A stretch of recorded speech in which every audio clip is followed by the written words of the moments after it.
it's me. It's time for another Drawings to Squishies. This is quickly becoming one of my favorite series. I'm just like kind of obsessed with it right now. So basically what I've been doing is taking any character of mine that has been living as a drawing and convert them into a squishy form. Really, really fun. Punchy is a result of this series. Am I touching her? Yes. Punchy. Did I mention Punchy? Punchy. You know it's gonna be good. You know.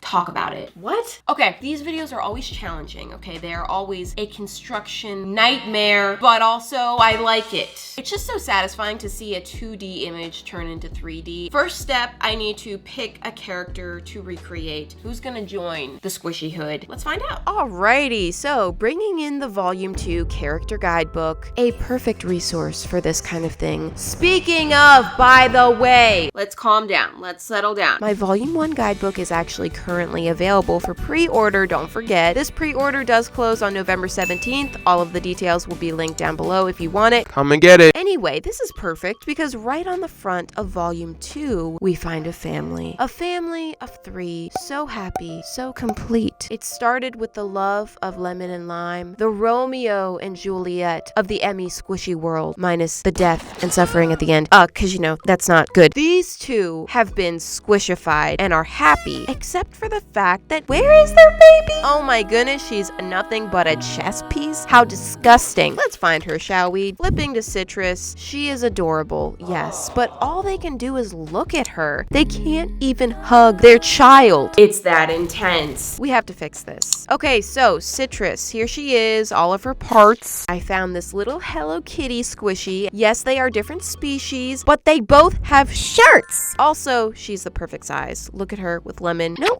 don't. That's not your child yet. What are you doing? Don't kiss that thing. We just need to do a quick species change. No big deal. Sanding her down a bit first, and then 2 options for ears. We got these. Might be a little big. And then we got this weird thing. I do know it's named Bonnie. Bonnie's ears are a lot smaller. Too small? I don't know. Well, might as well go ahead and scalp Hello Kitty. We all know it needs to be done. Rip that plastic out of her head, leaving this massive hole. So perfect. After a little more trimming, I'll just take one of her old ears, shove that into her cranial cavity. Ooh, like a glove. And we've got a nice smooth head. It's ear try-on time. Whoa, no, way too big. How about these? Oh, I mean, yeah, sure, that'll work. Okay. Finally, I'm gonna grab some feet. I really like how in this artwork of Citrus, the feet kind of sit forward. I found this weird pig who tried to eat Hello Kitty. Very creepy. Don't worry, he was punished for it. And I'll be taking those as well. Thank you, thank you. I'm gonna put them on like this. Do a quick cleanup of guts. And here are all my fresh parts. Ew. So now I gotta break out the fabric hot glue, poop some out for no reason. Stop. Okay. Time to stick that all together. 1 little, 2 little ears, then the foot and the other, and no, that's wrong. Wait. Can't you see that that's wrong? Fix it, fix it!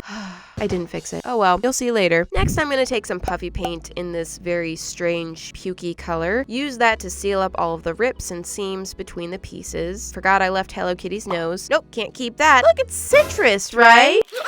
Yeah, exactly the same. Time to add on the base coat. I'm gonna do multiple layers of white until it's nice and bright, ready to start the paint job. Here we go, in for the Citrus green. It's an interesting green. It's a little bit Shreky, but it is meant to represent the perfect balance between lemon and lime. She is neither lemon nor lime, and she is both. She is Citrus. Is this making sense? Onto her shirt, which is a very, very light version of her main fur color, doing some touch-ups around to make sure everything is neat and clean, and onto her face, which I was struggling to find. Every version that I tried just looked creepy, but Citrus isn't creepy, is she? I don't think so. I committed to one and then went in with her dark green eyes and smile, and then to her inner ears and nose, and just by pure happenstance, I painted the nose in the shape of a heart. I was gonna fix it, then I kind of liked it, so I just reinforced it and decided to keep it. I know Citrus didn't have a heart nose before, but now she does, okay? It's official. I'm changing it in the guidebook. She shall have a heart nose now. Little interruption because I do have a fun product to introduce to you guys today, and this is a very special, seasonal, one-of-a-kind, one-time only product, so hold on tight. It is the Advent calendar. Woo!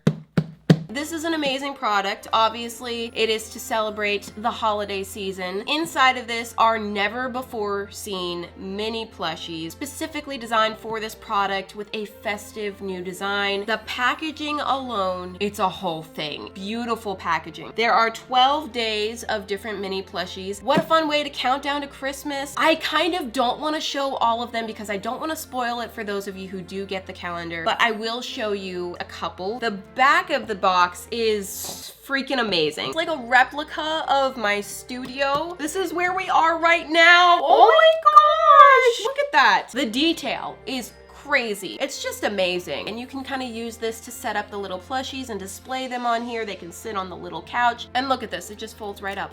Boom! Art. This is a very limited item, okay? It's very special. We only have so many. I cannot tell you how long it's going to be available because once they sell out, then they're gone. If you want one, order as quickly as you can because I don't know how long it's going to take for these to sell out, but it could be relatively quick. I really don't know. Definitely check out this baby. I'm going to paint her little citrus seeds on her shirt, and her forehead was looking a little large, so I added some fur detail to break it up a bit, some little whiskers, and here she is, the final citrus. Oh my goodness. Get your tissues ready, people, because it is a family united for the first time in squishy form. Such a tender moment.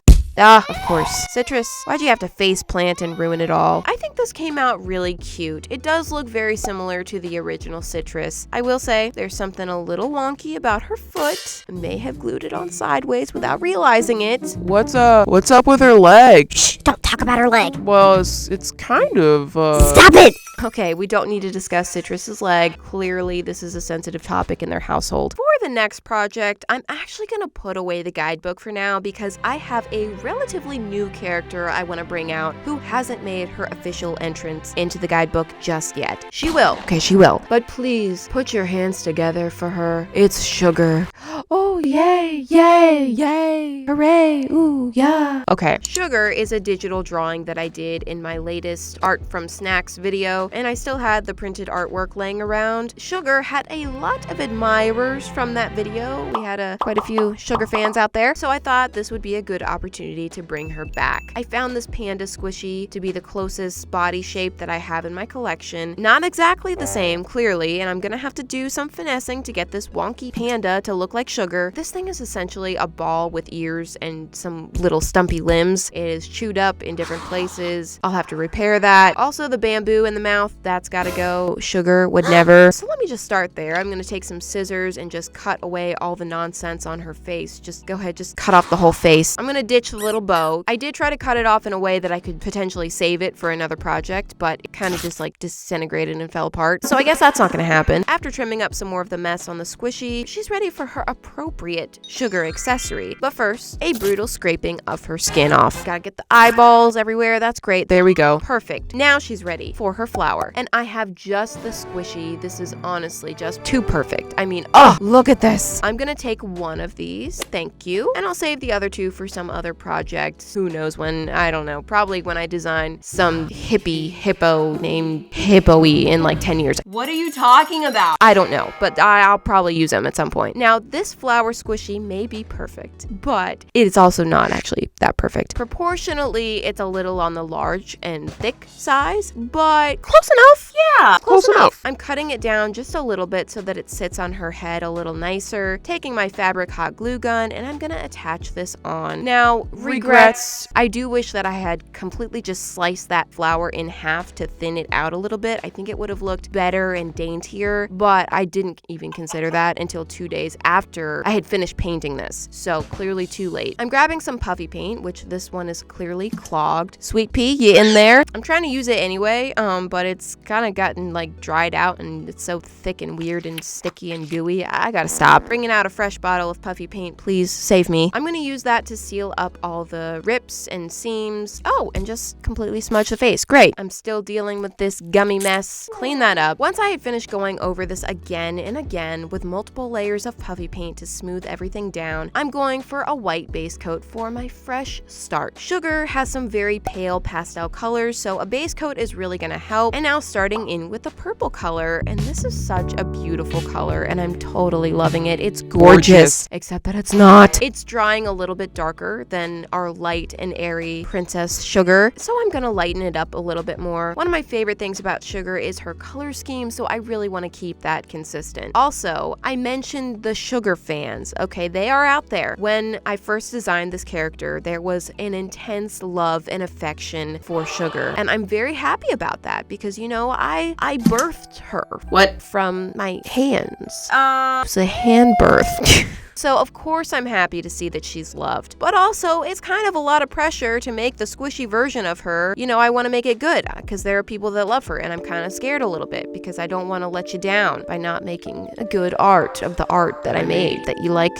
So I'm scared. And thanks for attending therapy with me. Once I've got the base purple on there, I'm going to start using my white Posca, which I have been loving this way of mapping out squishies with a white Posca. You can just wipe it off or paint over it super easily. Like, why did nobody tell me that a white Posca is the perfect tool For mapping out facial features on Squishies. Jeez. I mean, I should have known that, right? Education in this country is just a nightmare. It was definitely tricky figuring out where to place everything. I want to make her look identical to the original drawing, but this squishy is a different shape and it's in a different pose, so that's a little bit not possible. I'm going to settle for a strong resemblance instead. Painting in her white hamster patch, which is gonna be a slightly different shape than the original. You will forgive this. That sounded aggressive. I mean, you may not. Please do. Then I'm going in for the eyes very carefully. Sugar has got some very large and detailed eyes that are adorable in digital form, but they're also very easily created in digital form. Painting is another story. There's a lot of potential for wonkiness here. I popped on some rosy cheeks and then went in for the shading of the eyes, trying to create that same gradient look as the original, but boy, this is easier to do on an iPad, that's for sure. Taking a break from that, I'm painting in this very thick flower, the thickest flower that anyone's ever seen. And then going in for the mouth and the nose, trying to be as careful as possible, but then, oh, yep, I did that. That's okay. Gotta go over that, fix that up. That's better. Now, one thing that I am just crying about is the original Sugar has these adorable pink feetsies. I couldn't figure out a way to really replicate those on the squishy version, so we're stuck with these blocks, but they're nothing compared to these. I added some fuzzy details around to give her a more fluffy look, and some of the last details including the candy center of the flower and the tiny little speckles of sugar all over her fur. And here she is. It's Sugar the squishy. Are they the exact same? No, but it is a striking resemblance, I would say. I really hope that I have satisfied any of the Sugar fans out there. I think that it is an adorable character. I am mourning some of the details that were lost from the original design, but I think it's a solid effort, and she honestly is just really cute. There are a few of my characters that are just so innocent. You just know that they have never done a single thing wrong. She's on that list, and I love her. Okay, so these are the two drawings that I have turned into squishies for this video. I hope that you guys like them. I think they came out really cute. I'm really happy with both of them. It was just such a sweet day today. You know, look at these two sweeties. Thank you so much for watching, and I'll see you next Friday. Bye!